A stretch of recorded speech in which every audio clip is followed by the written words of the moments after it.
Our patron Alexis Ceniceros, he says, with reports stating that Isco and Jovic have been, I guess you can say, grumpy during training from lack of playing time, is it safe to say that we will no longer, or they will no longer be part of this club after this summer?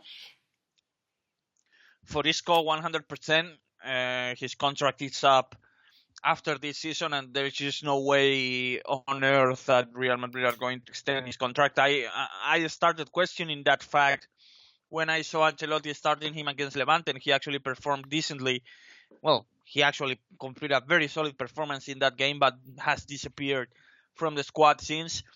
So there's just no chance Real Madrid extend his current deal.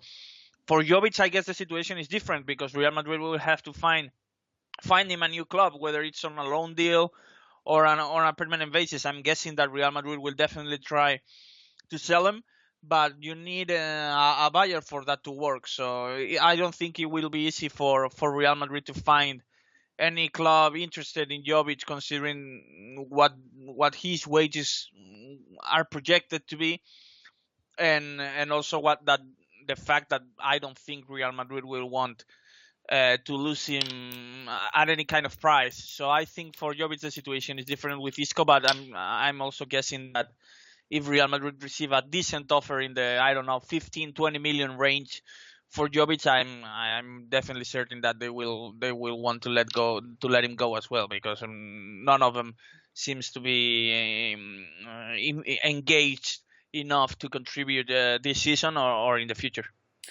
I want to talk about Isco more, but I want to just talk to you about Jovic for a second first before we explore the Isco situation more.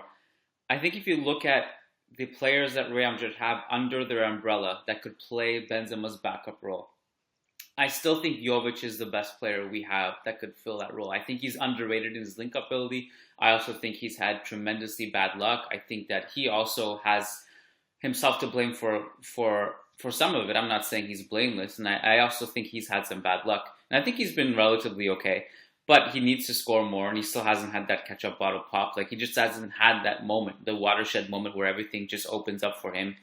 Yeah. And if that chance was going to come, I feel like it would have arrived by now in some capacity, and he just won't get rhythm and continuity to develop it. Last season, at the beginning of that season, where Zidane played him like 5 games in a row off the bench or something. Do you remember that? Mm-hmm. Yeah. And I actually thought like his off-ball movement was pretty good in those moments, even though he didn't score. And I feel like if we stuck with that a little bit more, something would have budged for him, I think.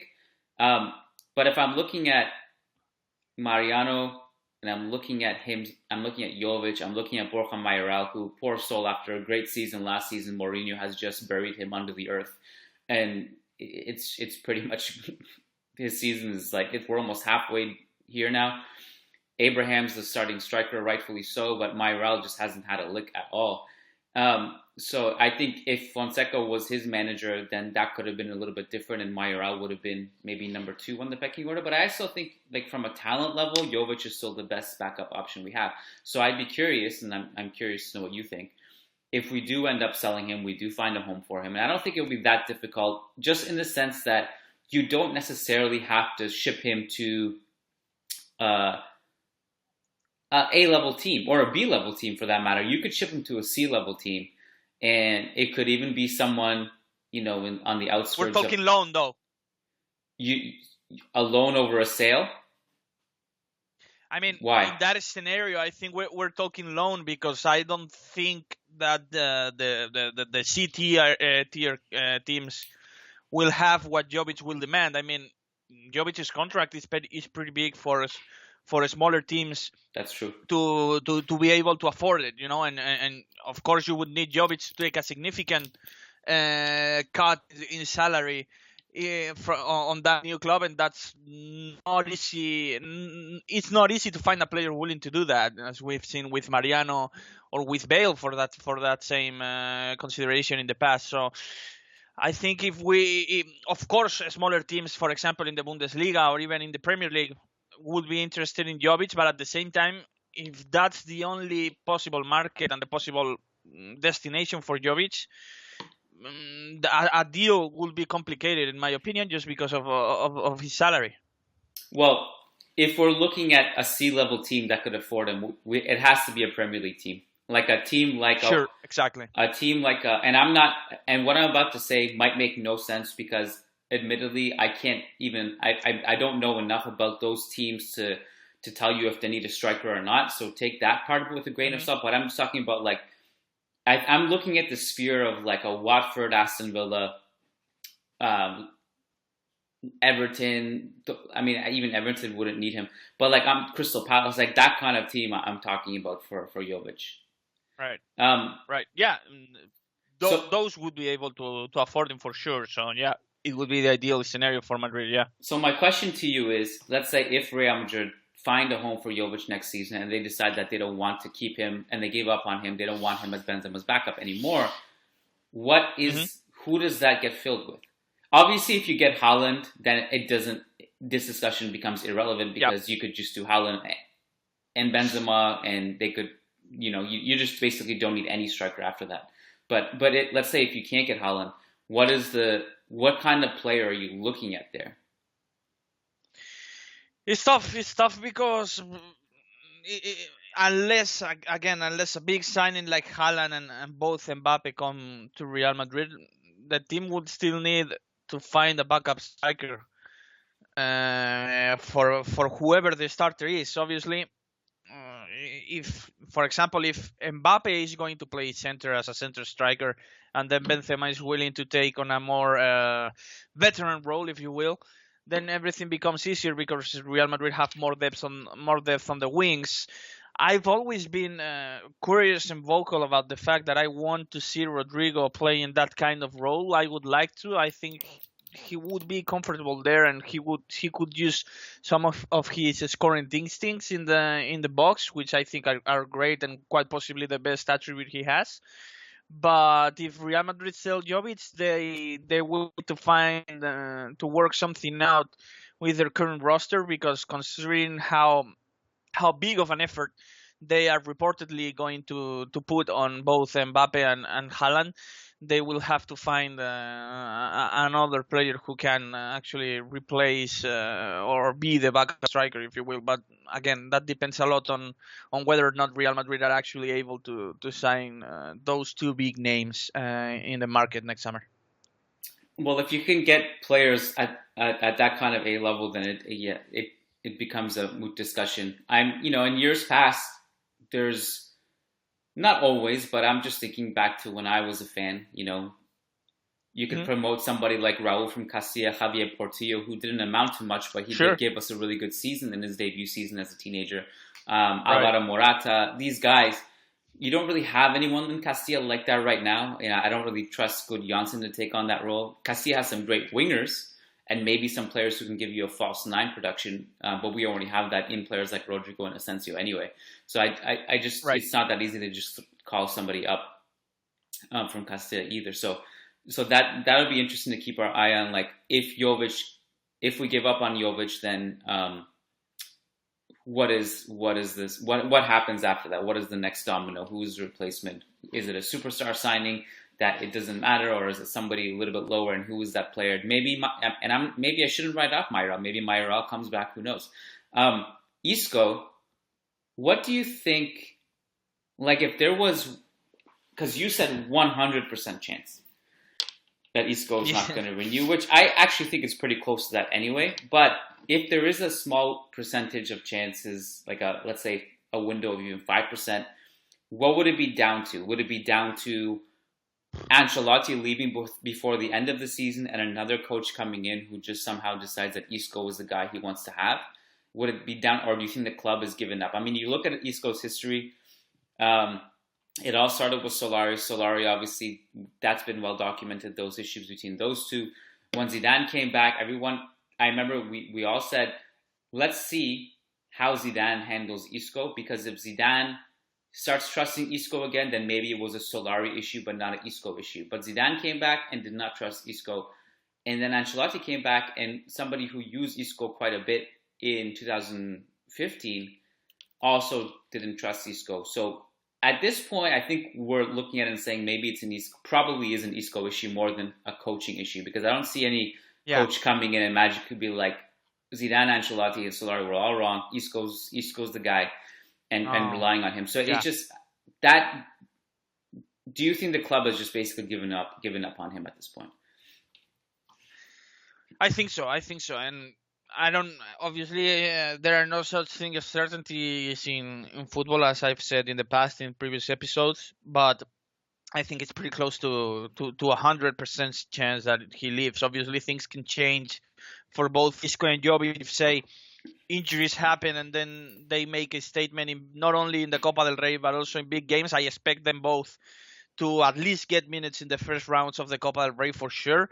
Maybe they quote unquote make a statement in those games somehow, earn some minutes here and there if injuries happen during certain fifth breaks, and then maybe they find themselves in a different role by the end of the season. But still, it'll be it's almost 100% chance that Isco is going to leave. And I agree with you. I think that we you know, different coaches like Zidane and Ancelotti treated Isco differently before his different relationship with Solari, his difficult relationship with Solari, sorry, and after that things changed completely. And Ancelotti himself was a pretty big fan of Isco ball during his first tenure in Real Madrid. Played him in quite a relevant role as a central midfielder.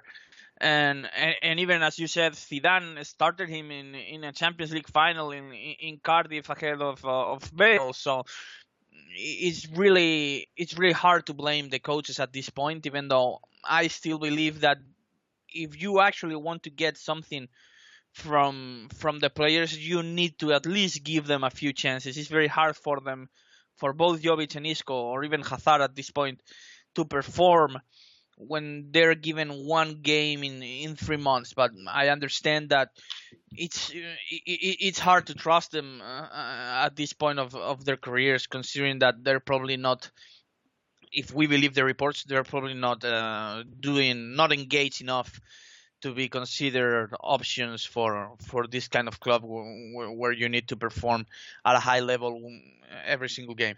Yeah, and I can look. I sympathize with that from a player perspective because it can't be easy trying to get into the team when you have no rhythm. Like if you're gonna, and I don't even think Isco was bad when he played. When you look at it, like you mentioned the performance against Levante, I think it was. Um, Yeah, was that the one where he played a really good game this season? I can't remember. One of them was. I don't remember. Levante, he played really well during the first half, then left the game pretty early in the second half, I believe, if not at halftime. But his first half was exceptional.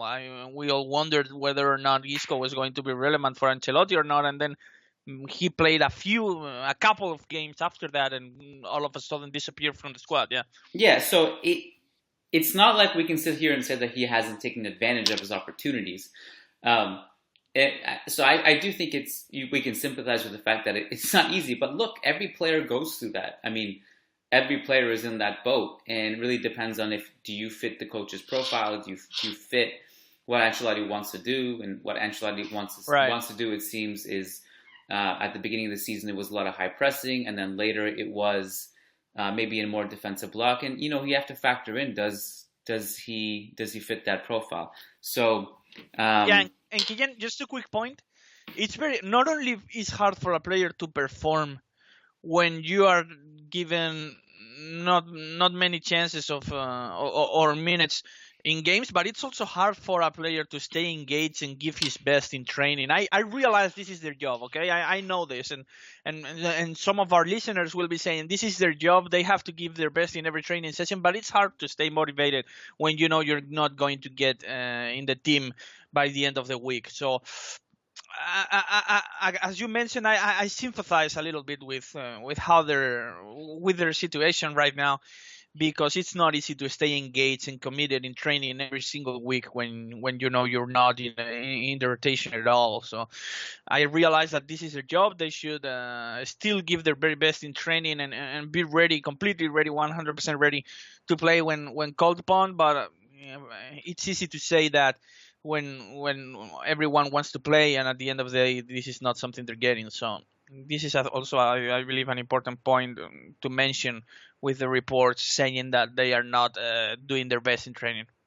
Yeah, and I think that matters. I mean, a lot of these coaches' decisions are made behind closed doors, and they see things that we don't see. And the press only sees a small window of the training sessions unless they have sources and they hear things about what's going on in training. So, the coaches have the benefit of seeing things we don't see, obviously day to day, training to training. So I think that matters, and obviously they have a perspective we don't. Uh, Jovic, Isco.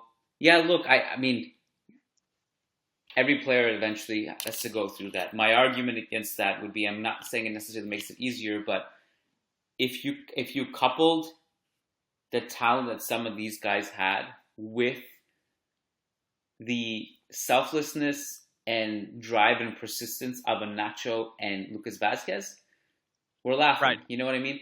So like, and maybe that's a byproduct of being less talented, and it's a weird thing to say, but I actually think less talented players like Nacho I and agree. Lucas Vasquez actually have an advantage in that sense because it drives them I agree. more than it would a player Yeah. who's really talented who thinks they can coast by a little bit. Yeah. But it's not always the player's fault. Like you look at what's happening at Manchester United now with Jadon Sancho, who an unbelievably expensive signing, one of the top talents in football, who's just now apparently going to play at right back, which makes no sense. So it's not always the player's fault. Sometimes the club is just purely incompetent. But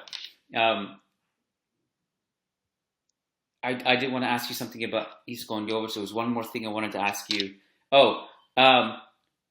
Do you think there's a chance that the club will look to sell Isco this winter instead of waiting for his contract to run out in the summer?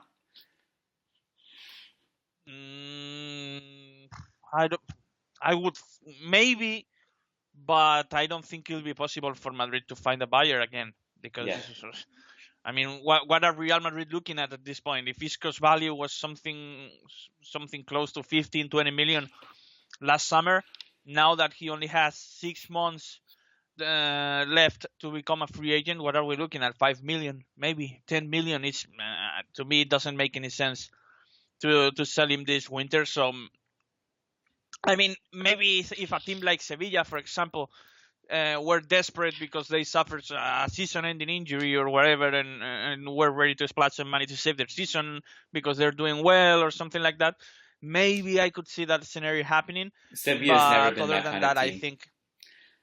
Right. Yeah.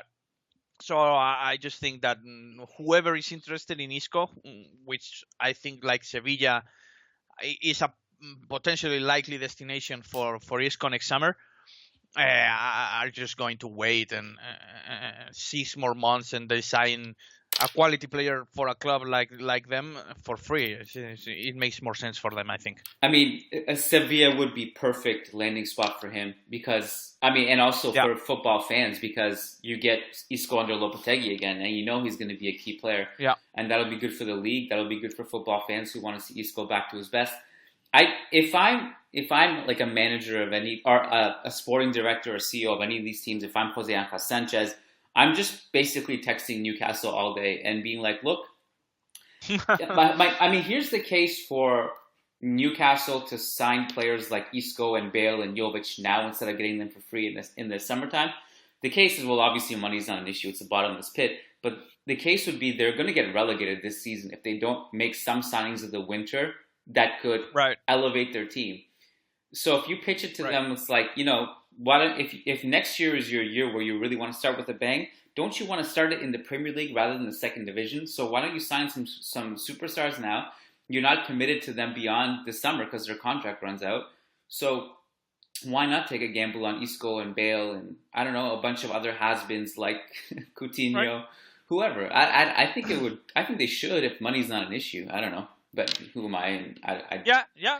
Makes sense for that kind of project. It's a very specific project for sure, where they have the money and they have the situation where they probably need to spend it right now in order not to be relegated. So for that kind of a scenario, yeah, it will be interesting. Although I don't think the Premier League is a great fit for Isco, but for Jovic, yeah, why not?